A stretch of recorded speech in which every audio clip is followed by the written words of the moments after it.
So the feds have decided against charging Matt Gaetz for sex trafficking. A lot of people are outraged. Let's talk about it in today's video.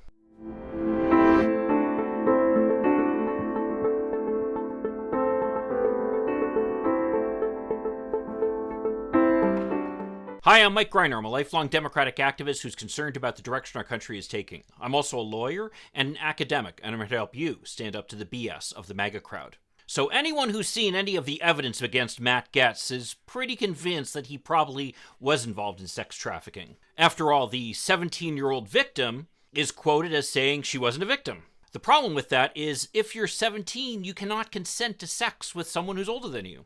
What's more is Gaetz's friend Joel Greenberg pled guilty to charges and was supposedly cooperating with prosecutors, allegedly being able to testify that he had provided Matt Gaetz with young women who'd have sex with him for money. This should be especially disturbing to those QAnon people who supposedly claim to be all concerned about sex trafficking, but instead of directing their ire at people like Matt Gaetz, direct it at Hillary Clinton, who supposedly was sex trafficking out of a pizza parlor in D.C. At any rate, Matt Gaetz is probably celebrating right now because the feds have indicated that they're not going to be charging him in this case.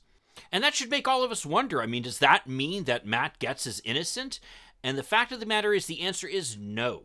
All that prosecutors have indicated is that at this time, they believe they do not have sufficient evidence to charge him. Now, many observers have commented on the fact that they think the evidence is pretty overwhelming. But you have to remember, there's a higher standard in a courtroom. To succeed in bringing criminal charges, the government needs to prove the charges beyond a reasonable doubt. And reportedly, the prosecutors were concerned about the credibility of its witnesses. I mean, after all, you have one witness, Joel Greenberg, who basically made a deal to get a reduced sentence, and who himself is a sex trafficker, an admitted sex trafficker. Not exactly a very credible witness. Then you have the young woman, the girl at the time, who really isn't cooperating and argues that she wasn't a victim at all. In each case, these aren't going to be the best witnesses for the prosecution.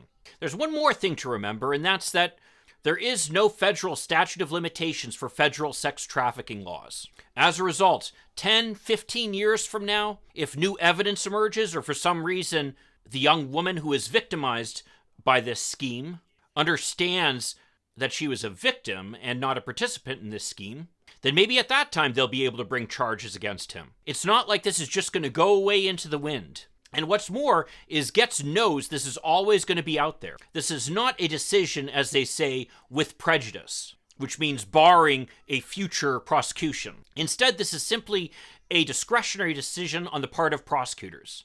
And we've seen a similar decision being reversed by the prosecutors in New York investigating Donald Trump, where at one point, the Manhattan DA seemed to indicate that he was not going to bring charges against Donald Trump. Whereas more recently, it appears that the investigation there is heating up and charges appear likely. So this is by no means a final decision, and my guess is that Gaetz's celebration is going to be short-lived. Well, if you want to find out more about the background of this case, check out this video over here. I'll see you then. In the meantime, let's hope for continued progress. Thank you.